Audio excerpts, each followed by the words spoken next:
Good evening, everybody, and Happy Tuesday. happy Tuesday. Welcome to Tuesday Chat with Jean-Luc and Nick. That's us. That's yes. We are joined tonight. You can see who's been with us. Tracy's here with us tonight. We'll get to her shortly. We'll introduce her and what topic we'll be talking about tonight with her. But to kick off first, announcements. So Jean-Luc and I are back. We did our first step class today after 2 weeks. We feel human again. Yeah, we feel we got through class today. So I we actually wasn't out of breath. Yeah. And I didn't feel like chesty. Like the last couple of weeks, I felt like it was all like I was chesty LaRue, but it with like my lungs were full. But not today. Today was good. So And so we are also so we're back in step. We are going to be teaching tomorrow morning. So if you guys want to join us tomorrow morning, you can register for classes now. And we're also for the leg challenge. I'm still not up to that yet. I'm trying to slowly bring my activity up. So we started with walking, and now we're adding steps. So slowly, I'm hoping to be able to do so our class was canceled this morning because we're trying to readjust to sleeping again, sleeping on the regular it schedule. will not be canceled tomorrow, Yes, no matter tomorrow what. morning we will be live in class no matter what. Yeah. No matter what. If I have to do class sleeping, I will do class sleeping, but I will be up and class will be on. So next thing is our commitments. So I'm committing to that. So we're caught up on tracking our commitments. I'll actually be posting a picture tonight of all the trackers that I've missed since we've been sick. I have not gotten 100% of my commitments. Like, I'll be completely honest. Some days I've missed some.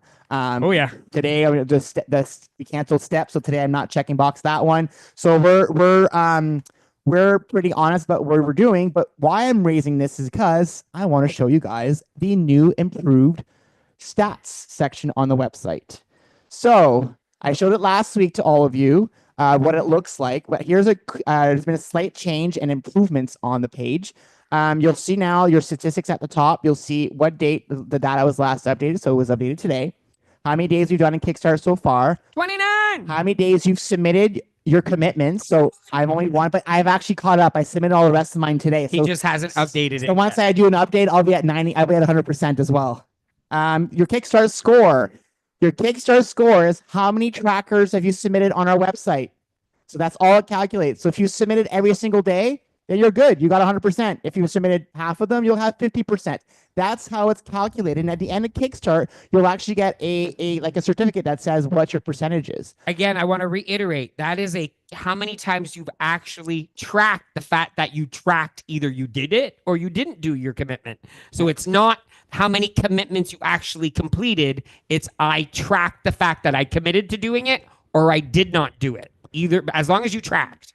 This line here shows you how many times you submitted the Kickstart activity challenge. So the leg, butts, and thighs challenge that you guys are doing and submitting your pictures. This is the amount of times you've attended a live session and during Kickstart. And so all this information is summarized here for you. If you see your percentage here is 92% or something, you can then scroll down here and see which dates are you missing. So you can actually scroll down and see every single date since the beginning of Kickstart and see which days you're actually missing submitting your tracker. So you'll see it says submitted commitments. So on here, when it says no for me, that means I didn't submit it for the 15th. And that's how this chart will help you figure out what you're missing. So you can use this. And remember, you can submit at any past dates. So if you want to increase your score, if you want your score to get better, just go back, look at your tracker, go to the form and just fill in all the dates you've missed. And then next time I pull the data, it'll update and you'll now get your 100% score. We really do encourage you to be honest with yourselves as far as what you did and did not do as far as commitment wise, but knowing that you forgot to go in and just say, oh, I did do as many of the commitments on that day and I'm checking that one off is a different story, right? Because remember, the number one commitment for all of us is we promise to track the fact that we were doing it or not doing our commitments and how many we were doing on that day. So keep that in mind, okay? So that's a quick update on the stats. So you guys can use that. There'll be new stats added as we go along. So eventually there'll be stats about how many times did I get commitment number one. So eventually you'll get all those information as well. But for now, this is the main that you'll get for the next few weeks. The other stuff will come near the end of Kickstart. So that's that update. A few other updates. We have events coming up. On November 3rd at noon, we'll be going to Pickering. We'll be going to Farm Boy. I can't believe that.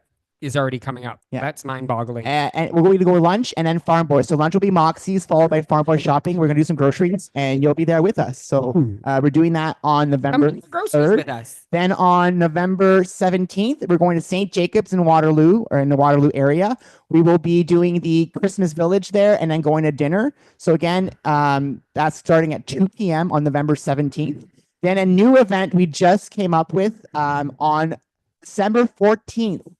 That's in December 14th. It's a Saturday at 3 p.m. We will be doing neon brush and potluck at our house. So if you're interested in joining us for a neon brush, which is painting in the dark with neon paint, so that everything glows. It was a Halloween one, so we're assuming they're going to change it in December for Christmas. It'll be Christmas. If not, we'll be doing like Nightmare Before Christmas type. Exactly. So if you want to join us for that, then that's also all on our website. Just go to jeanlucandnick.com, scroll down, you'll see an events section. You can see all the events there. And you can register for any of those events if you want to join us.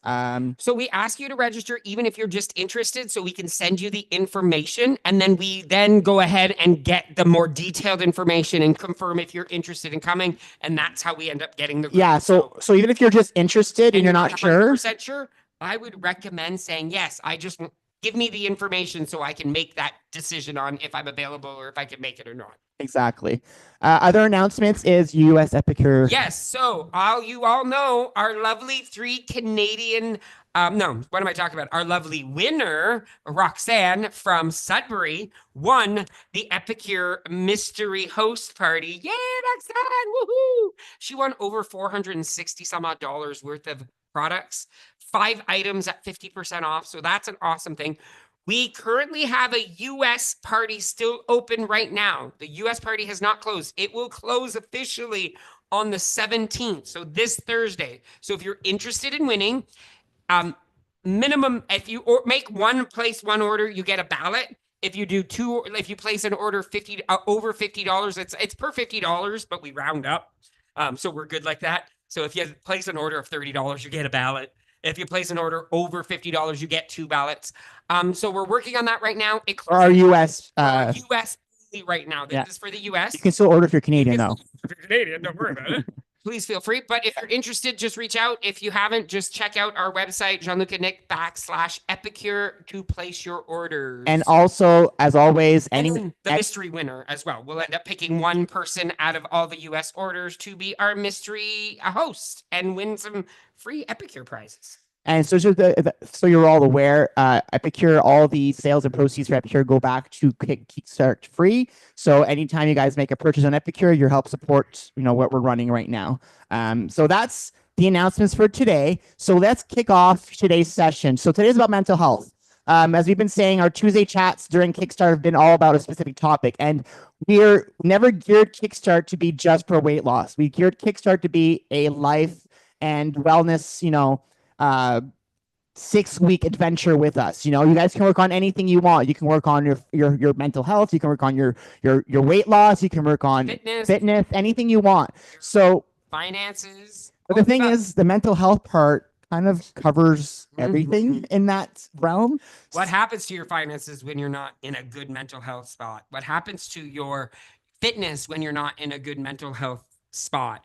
What happens to your eating when you're not in a good mental health spot? So they all are intertwined in one way or another. Exactly. So today we have a special guest with us. Her name is Tracy Frankland. She's a seasoned registered nurse, cancer coach, podcaster, and warrior with over 30 years of nursing experience, including time spent at a major trauma center in Toronto. She's touched countless lives through her work. Tracy's expertise extends beyond nursing. She is an entrepreneur, speaker, and co-author of several international bestsellers, including Self-Empowerment Reset. Tracy's specialty lies in helping cancer survivors reclaim their lives through her 3-pillar program, focusing on the mind, body, and soul. She's also a dynamic host of the popular podcast, What Has Changed Your Life? Available on all major streaming platforms like Spotify, Apple Podcasts, and iHeartRadio. On top of that, she leads group fitness classes, including Rebounding and Pound, promoting physical wellness. As a breast cancer survivor in remission for nearly 12 years, a mother of twins, and a proud partner in a 27-year relationship with her husband, Don, Tracy embodies resilience. Her motto is do your best and forget the rest. Oh, I love that. Perfectly captures her empowering approach to life, and we can't wait for her to share her story with you. We met Tracy My goodness, I don't even know how before long. the pandemic. Pre-pandemic. So PP. PP. Pre-pandemic, PP. And we met Tracy back. We actually tried out her rebound class, Love that. Kangoo jump kicks class, and we met and we became friends, and we're still together now. So we have Tracy with us today. So Tracy, I'm so glad you're here with us. And it couldn't have been a better topic because we just, if I'm not mistaken, World Mental Health Day just happened not that long ago. So it's it was on October 10th, if I'm not mistaken. So yeah, it was somewhere around October 10th. Yeah. So well, thank you for having me again, guys. It's so nice to see you. Amazing to see you. We need to do it in person sooner than later. I know. It's been so long. It's been busy so lives. Busy lives. Too long. Well, thank you so much. I'm wondering, can I share my screen? Or do I have a capability to do that? Perfect. You should, yes. Let me just share away here.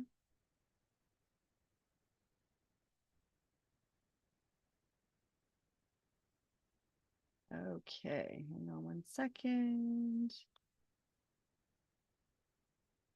Can you guys all see that? Perfect. Oh, sorry, 1 second. I have to close this. There we go. Let's try that again. I've been struggling with my computer lately, so that might be why it's being a little finicky. I'm actually really glad we're having this conversation today because this is totally where I geek out. I love talking about this type of psychosocial stuff. That's nurse talk for the mind. Because one of the things a lot of us don't do is understand how the mind works in order to understand our behavior. So this is going to give you a better and a deeper understanding of how the mind works.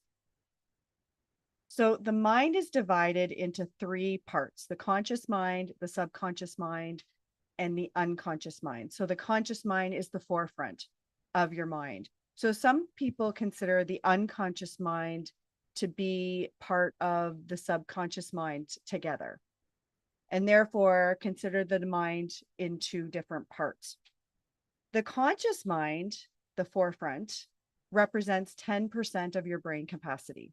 The subconscious mind is 50 to 60%, and the unconscious mind is 30 to 40% of your brain capacity.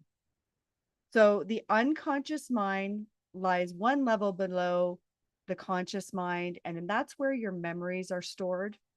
You can't consciously recall no matter how hard you try. However, certain psychoanalytical techniques such as hypnosis or certain events can trigger that memory and bring it back to the forefront of your mind, your conscious mind. So let's take a look at how all of these parts work together. So your conscious mind is what most people associate with who you are, who you show up as, because that's where we operate from on a day-to-day basis. So think of the conscious mind as the captain of the ship, okay? And they're standing on the bridge giving orders, but it's the crew in the back, in the engine room, below the deck, your subconscious and your unconscious minds, that carry out the orders. So while the captain may be in charge of the ship and give the orders, it's the crew in the back that actually guide that ship, all according to the training they've received over the years about how to best do so. So far, so good? Perfect. So we're going to dive in a little bit deeper into the functions of each of these parts of the mind. So the conscious mind, that captain, is the seat of your thought, and it communicates those thoughts to the outside world. So it's the inner self through speech, through pictures, writing, and physical movement. The crew in the back, the subconscious mind, is the bridge between the forefront and the unconscious mind. That's where we store all our recent memories.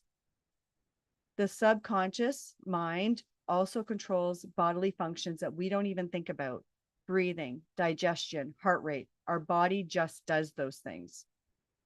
The unconscious mind in the back is our storehouse of all our memories past experiences, both those that have been repressed through trauma and those that have consciously been forgotten and are no longer really important to us. It's from these memories and experiences that our beliefs, our habits, and our behaviors are formed. The unconscious constantly communicates with your conscious mind through that bridge of the subconscious mind. And that provides meanings to all your interactions filtered through your beliefs and your habits.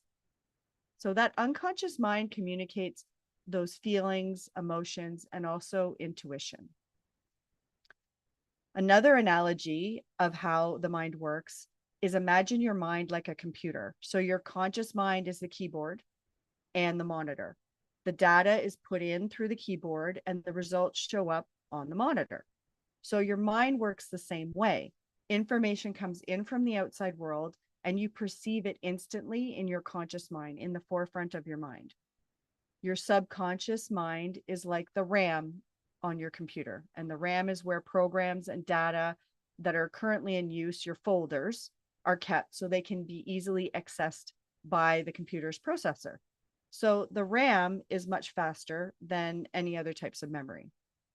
Your subconscious mind works in a same way. So in any recent memories or information are going to be stored in those file folders for quick retrieval. Cell phone numbers, the name of the person you just met, for example. And it also holds frequently used program, those tabs, such as your current, recurring thoughts, your behavior patterns, habits, and your feelings. And your unconscious mind operates like your hard drive. It's long-term storage. It's like that external hard drive for all your memories and programs that have been installed since you were born. So the crew in the back use these programs to make sense of all the data that you receive from the outside world. Their main job is to keep you safe and to ensure that you survive. So both conscious and the unconscious mind work on the premise that if something worked in the past and you survived, then it will help you get through similar situations by the same means, no matter how misguided, painful, and self-sabotaging the results may be. The forefront of your mind, your conscious mind, the captain, is able to do two things the crew in the back cannot do. That is the ability to direct your focus and the ability to visualize and imagine. So these two abilities, when harnessed correctly, have the power to change your life. So the first is the ability to focus. What you focus on, you will get more of. So if you focus on negativity and problems, then your subconscious, that crew, will create more negativity and problems for you. It will show you that this is exactly what's happening in your life. Our thoughts are really one of the truest forms we have in this world that we can control regardless of the external circumstances around us. So a man can physically be imprisoned in very inhumane conditions and yet still be free in his own mind. And Nelson Mandela is actually a testament to that fact. You and you alone choose how to respond to your experiences in life. The second ability of the captain is the use of visualization. Your conscious mind can imagine something new and unique that has never occurred before. And by contrast, the subconscious mind can only offer versions of memories of the past experiences that actually occurred. So the subconscious mind can't distinguish between a real scene and an imagined one. That's why the captain's kind of important. You can visualize yourself achieving your goals. And if you do it over and over and over again, the crew in the back will accept it as programming and will work to create that outcome in your reality through your conscious thought and through your behavior. So that's kind of a really cool concept. But we can't talk about the mind without talking about human needs. And once you understand the 6 needs, you will gain a much better insight into why people behave the way they do. And you'll be able to understand your own behavior as well, and the behavior of your loved ones, your family. We as human beings are a lot more alike than we are different. Have you ever realized that no matter what race, color, religion, the problems we experience are pretty much the same in life? Money problems, stress, health problems, infidelity. Because that, at the very core of human beings, we all share the same basic human needs. Have you ever had the experience of achieving a long held goal or a cherished desire and found that instead of feeling happy and fulfilled, you're left feeling like, is that all there is? That's what happens when we look for happiness and fulfillment in the outside world rather than inside.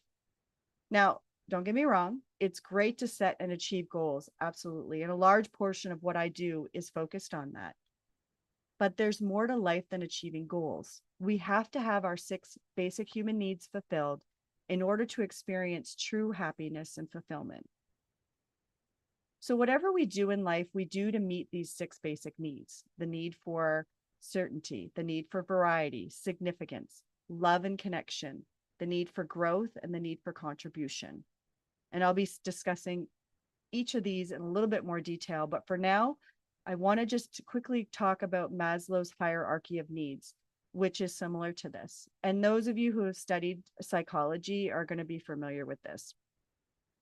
So Abraham Maslow was an American psychologist best known for creating this hierarchy of needs.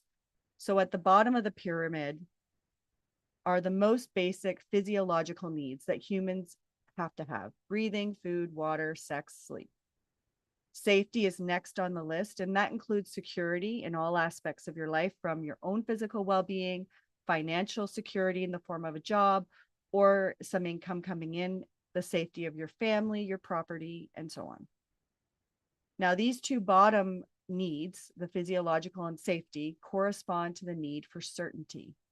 And then comes the need for love and belonging. We all need to feel loved and like we belong, either in a family or a community, and this corresponds with that need for love and contribution. Then comes self-esteem. Self-esteem, self-confidence, achievement, respect of and by others. We all want to feel important and special in some way. So this corresponds with the need for significance. And finally, self-actualization, and this is the highest level, and it corresponds with the highest level of the human needs, which is growth and contribution. So you can see how these different needs overlap. That's my geeking out with the nursing there, by the way. So when it comes to meeting these needs, you can have too much of a good thing. In other words, focusing too intently on meeting one need can lead to problems in other areas of your life, in other needs not being met. So some examples would be, if you have too much certainty in your life, that's going to lead to boredom. Too much variety, we start to feel overwhelmed.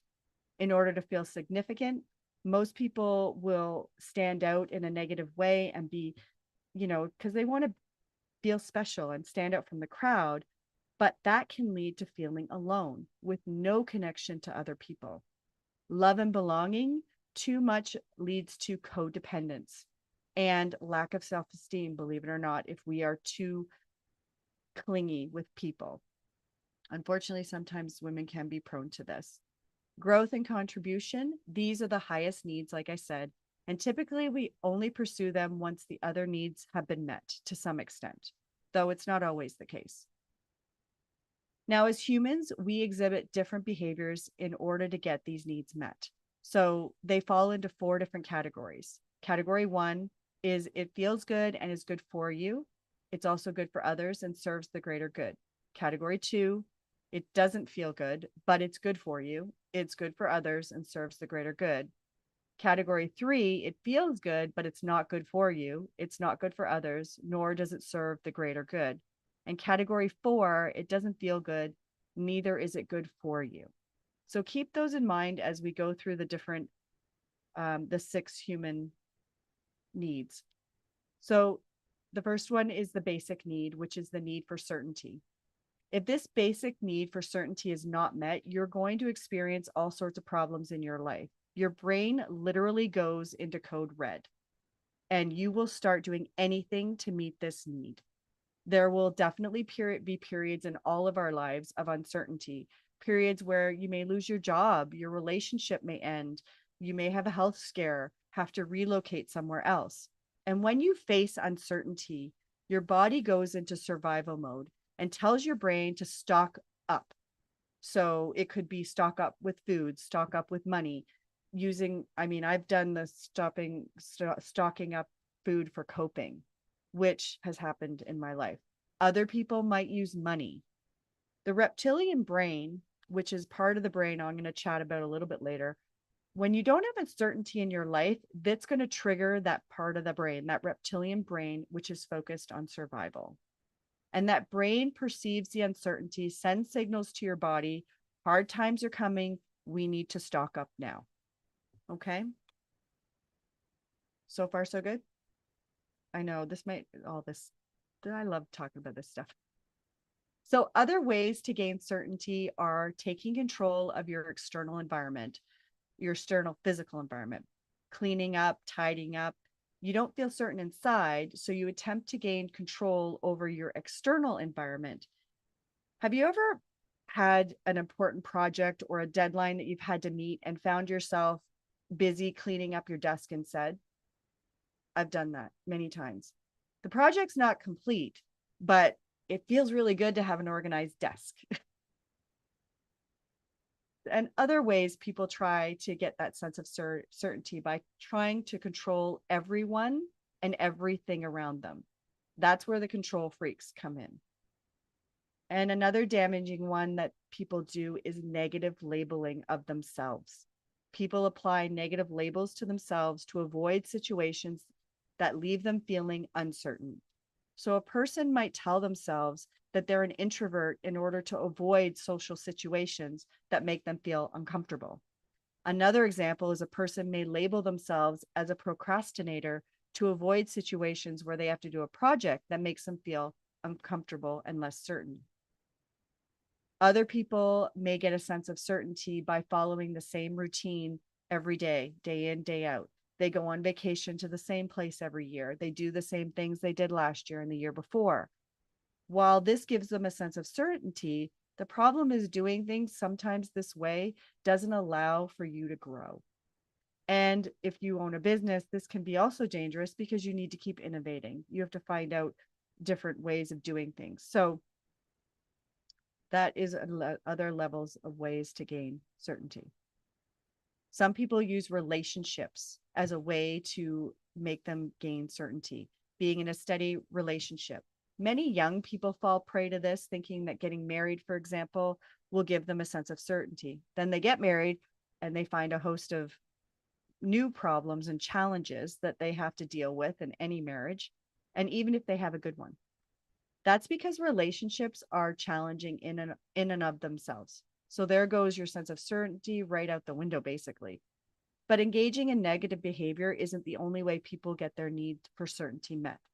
So we're going to take a look at some different ways people can try to get their needs met based on those 4 categories that I spoke about a little bit earlier. In category 1, some ways that they're going to get their needs met is by giving to charity, helping other people, volunteering, taking care of your body, eating healthy food, religious and spiritual practices, positive self-belief. So those are category 1s. Category 2s, an example of meeting those needs for certainty, you'll be taking care of your body in ways that you don't enjoy. Sometimes we don't like eating squash, but it really is good for us. Or doing exercise that you don't enjoy, but you know it's good for you. So another example would be doing other productive activities that you don't enjoy, such as paperwork or paying your bills. We all know these activities from time to time are essential if we want to achieve a matter of success in our lives. So sometimes you just have to get the guts up and just do it.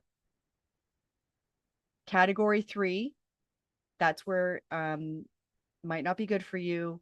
They're not good for others and for the highest good either. So some examples of this are meeting your need, indulging in destructive habits, such as drugs and alcohol, controlling people, overeating, insulting and belittling others in order to make themselves feel better. Not a nice way to do category 3. Category 4 gets even worse. Violence, theft, self-denial, joining gangs that are unhealthy. So you can see how suddenly behaviors that are completely perplexing before start suddenly making a bit of sense in what people are doing. The next need is variety. It's the opposite of certainty. Too much certainty, you can get a little bored. And as humans, we need some variety in our lives to keep growing, to keep developing. So one area that plays out is in long-term relationships, like a marriage. Too much certainty, and sometimes you feel a bit restless. So it's nice to have some variety in that. For category 1, you're going to want to meet new people, travel, learn something new, learn a new sport like pickleball. Category 2, stretching outside your comfort zone, doing something new, learning a new skill that might be hard at first, and volunteering. Category 3, people get in this category: drugs and alcohol, gossiping about others, cheating on your spouse, and overeating. And category 4, intentionally picking a fight with your spouse, or violence and crime. Now, this is another driving human need, which is significance. And as a baby, you had to be significant in order to survive. In other words, you had to matter to your parents in order for you to survive. If your mother didn't pay or father didn't pay attention to you and pick you up, feed you, see to your needs, you would not be here today. Your very survival was dependent on being important enough for them to look after you. So this is another area where we're going to have a look at to see how do you meet your needs for significance. Category 1s, you always want to be learning. You always are trying to excel at something, expand, grow, excel at a sport, teach others a topic you're really passionate about, dress well, shower, change, be well groomed. Those are category 1s. Category 2s, as you recall, are behaviors that you don't necessarily like, but they're good for you and serve the greater good. So sometimes we got to work a bit overtime and to complete a project as if that's meaningful to you. Studying to get a qualification, even though studying is not the funnest thing, but once you get that qualification, that goal, then that's leading to that significance. Volunteer activities where you don't actually like the activity you're doing, but believe in the cause. Category 3 are cheating on your spouse, putting other people down in order to feel better about yourself, showing off and bragging to others in order to make yourself feel important. You can start to see a pattern between category 1, 2, 3, and 4. And category 4 are people that engage in activities that they become addicted to a crisis. We've all met some people who every single day of their life, everything is wrong. And it's constant. So some people call them drama queens, drama kings, those type of people. That is a category 4. Hypochondriacs can be labeled into category 4, and they want to gain a sense of importance sometimes. So that's why they fall into this category. And violence. Abuse falls into this category when someone is being abused. These are all negative and damaging ways to get significance. But feeling too significant has its flip side, because you're going to start to feel a bit different. And then you lose that feeling of love and connection with others, which brings us to the next need of love and connection. The category 1s, you want to do nurturing and fulfilling work, participate team sports, religious or community groups, nurturing relationships, supportive friends, helping others are all category 1s. Category 2s, doing things for your partner or a friend that you may not like doing, but you do it because you love and care for that person. Like my husband will come shopping with me, and he hates shopping. I'm not the biggest fan either, but he comes with me to keep me company. Or I'll watch hockey with him, even though the Leafs are terrible and we don't want to talk about that. Even though if you have no interest, you still do it. Adopting someone else's positive values because you love them and want that belonging. And getting up to take care of a baby if you have one, or a grandchild, working out so that you feel good. Those are category 1, 2s. Category 3s Are people, what they do to get a sense of love and belonging is they gain sympathy through sickness or injury. People that cheat on their spouse, violence and crime, hopping from one job to the next, never sticking things out. Those are category 3s. And 4s are assuming a negative identity in order to fit, like into a gang or that kind of gang mentality, trying to gain attention in a harmful way and manipulating others in order to get your needs for love met.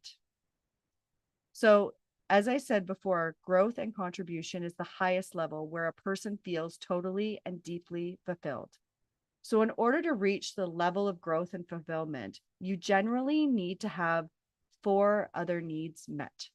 Personal growth and contribution are only likely to surface as genuine needs once your other one or more basic needs are met. So, for instance, becoming a better person and contributing to society are usually priorities for someone who doesn't know, aren't usually priorities, sorry, for someone who doesn't know what she's going to eat tonight or where she's going to sleep.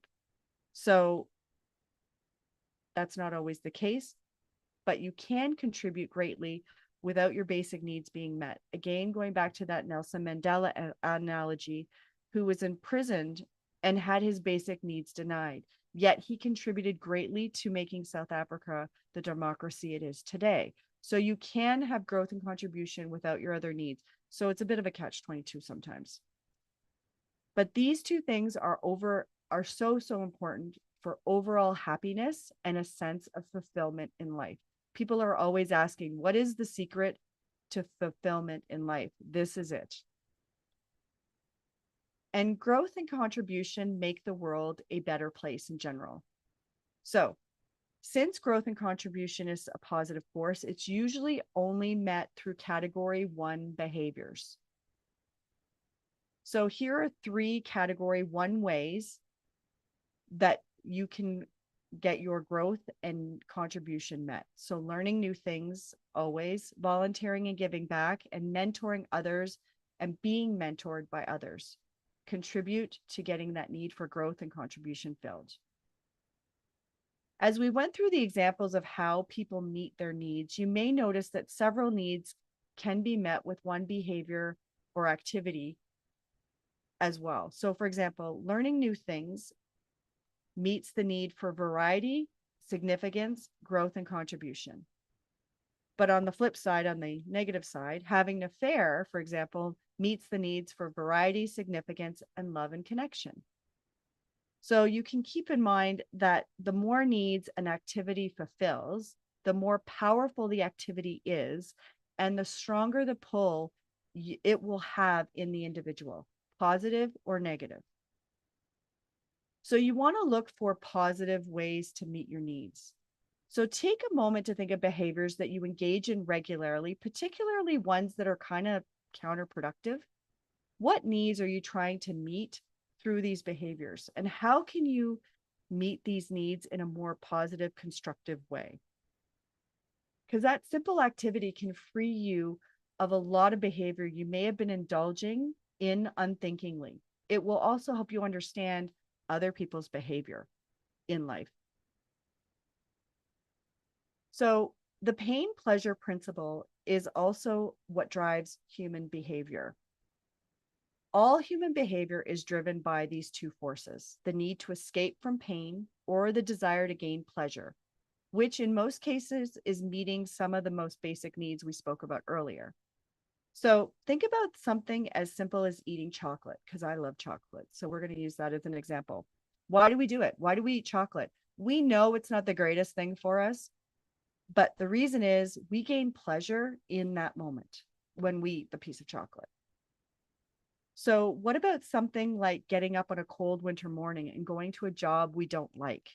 The pain of not having a job and not having money to buy food, pay rent, clothes is greater than the pain of going to the job each morning. So these twin forces of pleasure and pain affect every aspect of your life, whether you're aware of it or not. So here's the reptilian brain. This pain pleasure response comes from that reptilian brain, the part of your brain that is responsible for your very survival.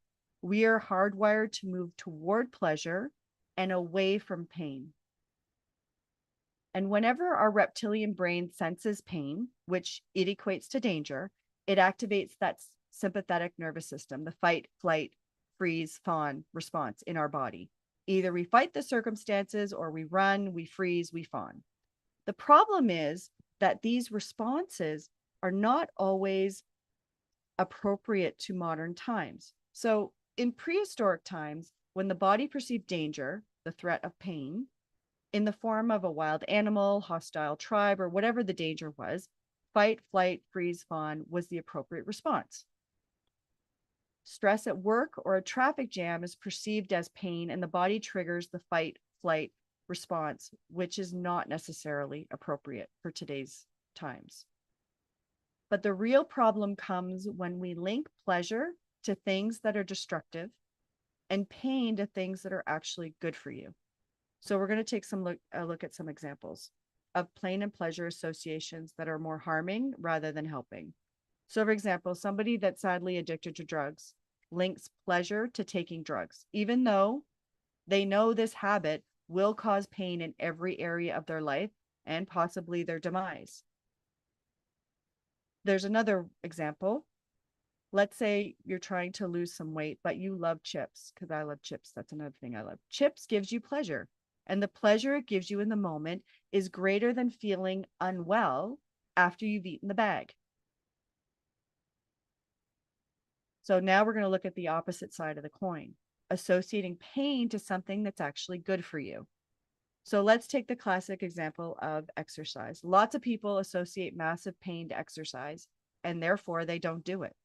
But what if they could reframe that concept and associate massive pleasure with exercise? The pleasure of having a body that can move, a healthy body, and just for the sheer joy of movement. Never forget what you link pain or pleasure to kind of shapes your destiny. So if you link pleasure to alcohol, partying, drugs, you will have a very different life compared to someone who links pleasure, learning, growing, moving, improving, contributing to society. And always remember that pain is a more powerful motivator than pleasure. We will do more to avoid pain than we will to gain pleasure. So often it's deep pain or hitting rock bottom that convinces people that they need to change, health, illness, things like that. So I don't know, do we have time to just do this quick little exercise, or I'll just go through it? We're still good? Okay. If you have a pen and paper, we're going to do a pain pleasure exercise that's going to help you create awareness around yourself. So what first step is, write down one action you need to take that you've been putting off. We all have them. Maybe you want to stop smoking. Maybe you need to complete your degree or look for a new job that you've been putting off doing. Something you always wanted to do. Whatever that action is for you, I want you to write it down.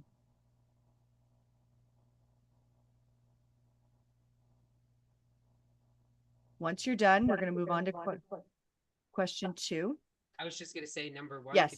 One of the commitments that you've been struggling with. That you've been Yes. Right? I'm guilty for one of those. What is one thing you need to do to... Number 2, ask yourself, why haven't you taken action? What pain have you linked to taking this action?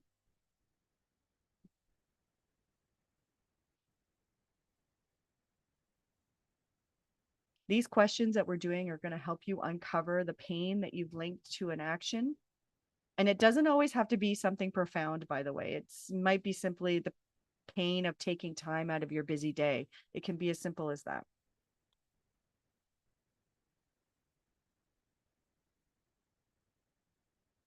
All right, number 3.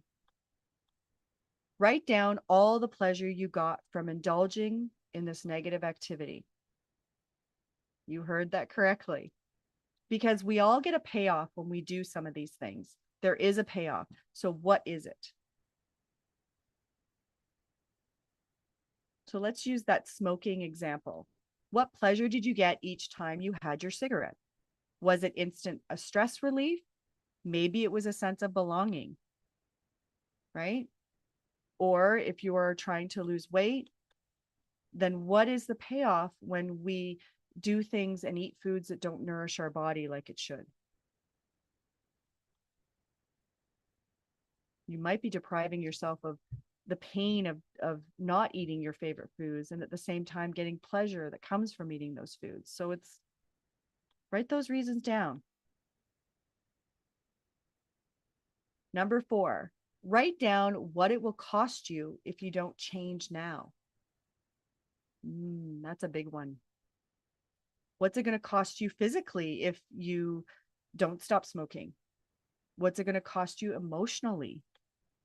What's it going to cost you in terms of relationships with the people you love? What's it going to cost you financially? Any one of those examples. What's it going to cost you if you don't change now?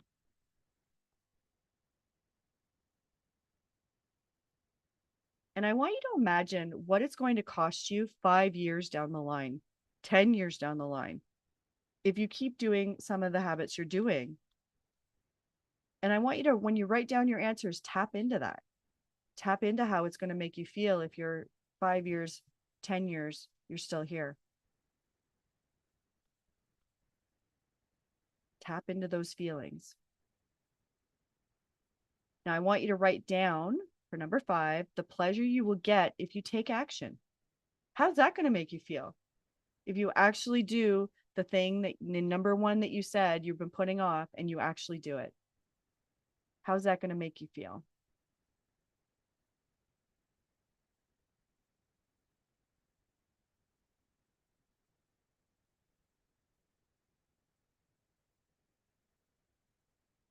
How is it going to impact your life if you do that right now?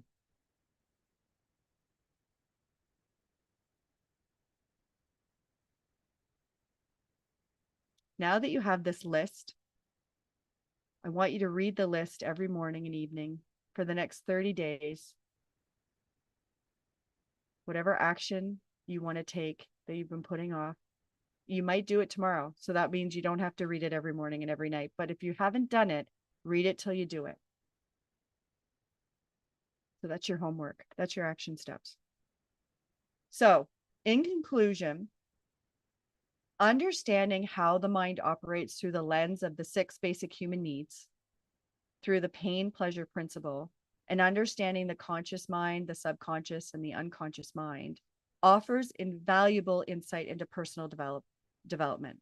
So by recognizing our intrinsic needs for certainty, variety, significance, love, connection, growth, contribution, we're going to begin to see how those behaviors, those drive our behaviors and shape our habits. Coupled with the pain pleasure principle, which dictates our constant pursuit of pleasure and avoidance of pain, you have a really powerful framework to foster meaningful change in your life. And by applying these concepts, we can enhance our decision-making processes and boost our motivation. This understanding will empower you to create sustainable habits that align with your true desires, true values, and your long-term goals. So you want to imagine the transformation that you can achieve by consciously choosing actions that fulfill your needs and strategically associating pain and positive habits with pain and detrimental ones. So as you move forward, I really want to encourage you to integrate these insights into your daily routine. Observe your behavior, identify the underlying needs, and use that pain pleasure principle to rewire your responses. You want to embrace this knowledge as a tool for your transformation and let it guide you towards a more fulfilling, balanced, and purposeful life. Your journey to lasting change starts today, starts now, and take that first step. Do you have any questions? Test, test, test. Can you hear us? Yes. Yes. Awesome. This is amazing, Tracy. Thank you. It was fantastic. It's so funny because it correlates so well with the commitments that everyone's decided to do for themselves. And it makes us sometimes maybe go back and think of how our commitments were first created, right? So there's a lot of, especially that exercise you made us do at the end there, and made me really think of, some of those Yeah. questions could really be used for our next 10 commitments when you're deciding to create your commitment. So we might actually Yes. commitments. You combine 10 and commitments together. Commitments. Commitments, 10 commitments. So I just love the fact that it's funny how when you start realizing what category you fall into, you know what I Yes. mean? Like when you start really analyzing who you are as a person, and you know what, you could fall into more than one category. I think what happened, you know what I mean? Yes. Like there's no box that says if you're a category one, you always are in category one. Different Yep. parts of your life, you could be in different categories because of different parts of your life are so 100%. different. Yes, 100%. And that's the beauty of life, right? One day you could be a category 1. A couple of days later, you might be heading to a category 3 or 4. Exactly. Mm-hmm. Does anybody have any questions? If you have any questions, just put them in chat. Otherwise, it is 7:52, so we are running a little near. I'm sorry. Oh, man, this is We're perfectly- usually we're till 8, so We're till you're good. 8, so you're you're good. totally Yeah. good. But what Jean-Luc and I will do is on Sunday during our commitments chat, we'll talk about our own mental health. So we'll continue the topic throughout the week. So we'll fill you guys in on what we have gone through and things that we suggest others do. For example, I'm now seeing a therapist and I'm on medication. Well, we have now are going to our second therapy session. I've been So to let's one not say session. we are seeing a therapist yet, because again, I've seen we're hey, jump. You can't give me that little. I'm telling you, you've gone to one session. It doesn't mean you're going to keep going. So Ajad has a question actually, which is awesome. Yes.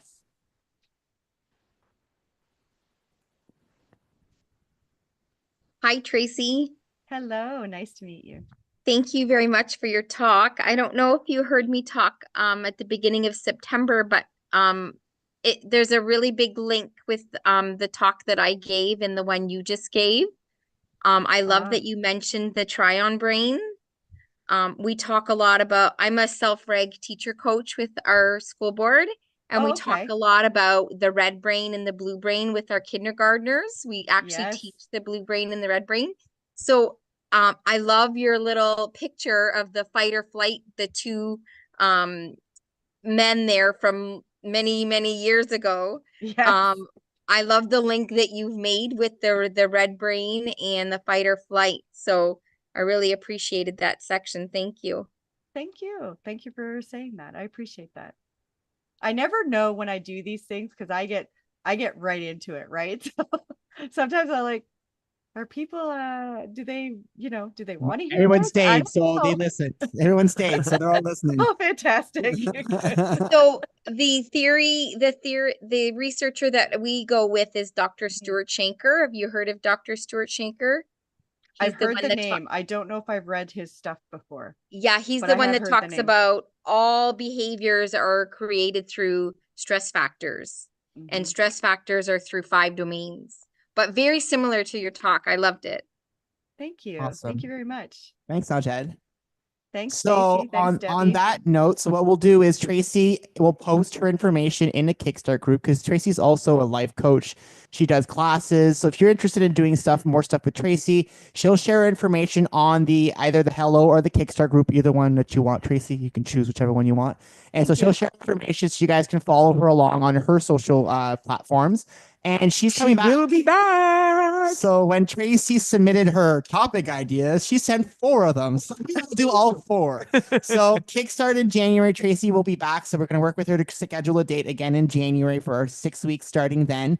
And we'll do another session with her to keep going on this topic because mental health will always be an important part of this Kickstart. And like I said at the beginning, it drives everything. And who doesn't want to know how our brains function, right? Isn't it important to figure out how our brains function in order to realize, why am I picking up my phone right now? Why am I going to the fridge to do this? There's so much that we do unconsciously where sometimes if we actually had conscious knowledge of why we do it, we can maybe change it a little bit, alter it, make it better for us instead of making it work against us. I know what brain I want to see. I want to see what his brain says. Oh my goodness! If we could only get into the brains of him, are you okay, K Seba? Are you? I almost called him Keikos. Are you okay, baby? Eh? Yeah, he still loves his spot during our shows. He's always here. He claims it. He doesn't get it all day, Yeah, but he doesn't get it. so again, thank you so much, Tracy, for being here. Thank We you for love when you having me. always, always, always, and forever. We love having you. We love the way you present things. It really makes us think. That's the cool part, right? We Mhm. all have this thing in our heads to think. And sometimes you might be like, okay, you know what? There was a lot of information there, but that's okay because you pick what you want to focus on at this specific time.